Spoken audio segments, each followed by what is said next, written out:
জবান দিয়েছেন আল্লাহ, জমিনও আল্লাহ, বসা আছিও আল্লাহর জান্নাতের বাগানে।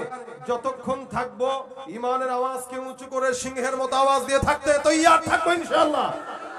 নারা তাকবীর। বিপ্লব মানে জীবন দেয়া বসে থাকা নয়, সে কোনদিন আসবে না রে করো যদি ভয়। ভয় করবো কাকে? লড়াইয়ের ওই ময়দানেতে যেতে তোমাকে হবে, প্রয়োজনে সব রক্তটুকু জমিনেই ঢেলে দেবে। লড়াইয়ের ওই ময়দানেতে যেতে তোমাকে হবে, প্রয়োজনে সব রক্তটুকু জমিনেই ঢেলে দেবে। তবুও তোমায় লড়তেই হবে, মানিবে না পরাজয়। তবুও তোমায় লড়তেই হবে, মানিবে না পরাজয়। বিপ্লব মানে জীবন দেয়া বসে থাকা নয়, সে কোনদিন আসবে না রে করো যদি ভয়। ঠিক কিনা? শাসনের নামে কেউ বা পিছছে মেহনতি জনতারে, ঈমানের উপর আঘাত ওরা হানিছে বারে বারে। শাসনের নামে কেউ বা পিছছে মেহনতি জনতারে, ঈমানের উপর আঘাত ওরা হানিছে বারে বারে। প্রতারণার ওই ফাঁদে পড়ে মোরা জীবন করেছি ক্ষয়। ঠিক কিনা? একদিকে বাংলার জনগণ 16-17 বছরের স্বৈরাচারে কি বিদায় করলেও, এরপরেও আমরা আমাদের উপদেষ্টা কমিটির ভিতরে কিছু নাস্তিকদের দোসরদেরকে দেখতে পাচ্ছি। কথা বলেন ঠিক কিনা?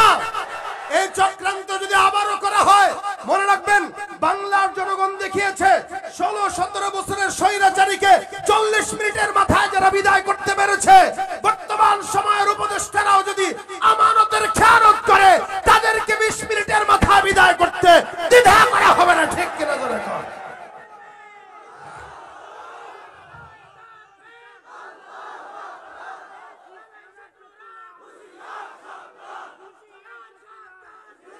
যারা এলজিবিটি সাপোর্ট করে, সমকামিতা সাপোর্ট করে, এই সমস্ত সমকামীদেরকে আমরা আমাদের নতুন বাংলাদেশে দেখতে চাই না।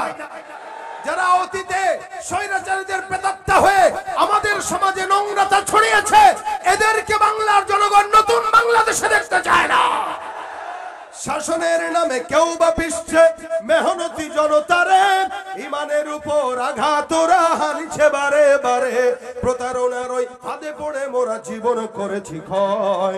প্রতারণার ওই ফাঁদে পড়ে মোরা জীবন করেছি ক্ষয়।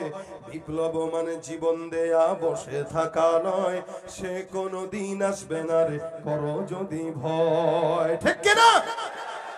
এ ভাইরা আমার, নতুন বাংলাদেশ যেহেতু নতুন ভাবে কথা হবে ইনশাআল্লাহ, তবে আমরা বলতে চাই এক স্বৈরাচারের বিদায় হলেও এখনো এদেশ আমাদের কাছে নিরাপদ মনে হচ্ছে না। চাঁদাবাজি আগেও চলেছে, এখনো কেউ কেউ করার পায়তারা করতেছে। শিক্ষা নিতে হবে অতীত থেকে। কেউ যদি অতীত থেকে শিক্ষা না নেয়, এখনো জায়গায় জায়গায় আমরা অনেক জায়গায় দেখছি কিছু কিছু জায়গায় আলেমদেরকে অত্যাচার করা হচ্ছে। কিছু কিছু জায়গায় মাহফিলেও আমাদের দেশের নব্য নেতারাও ঘন্টার পর ঘন্টা বক্তৃতা দিয়ে সময় পার করছে। আমরা নতুন কোন বাংলাদেশকে নতুন কোন স্বৈরাচারীদের হাতে তুলে দিতে চাই। এজন্য আমরা ক্ষমতার পালাবদল অতীতে দেখেছি। এক সরকার গিয়েছে তো আরেক সরকার এসেছে, শান্তি আমরা দেখি নাই। শান্তি যদি দেখতে চান, কোরআন সুন্নাহর দেশ ছাড়া শান্তি দেশে আশা করা যায় না। এজন্য কোরআন আছে যেখানে, জবান খুলে বলেন ইসলাম আছে যেখানে, কোরআন সুন্নাহ যেখানে, ইনশাআল্লাহ কোরআনের বাংলাদেশ হবে আগামীর বাংলাদেশ, ইসলামের বাংলাদেশ হবে আগামীর বাংলাদেশ। আল্লাহ পাক এদেশকে ইসলামের বাংলাদেশ হিসেবে কবুল করুক, বলেন আমিন। কোরআন সুন্নাহর দেশ হিসেবে কবুল করুক, বলেন আমিন।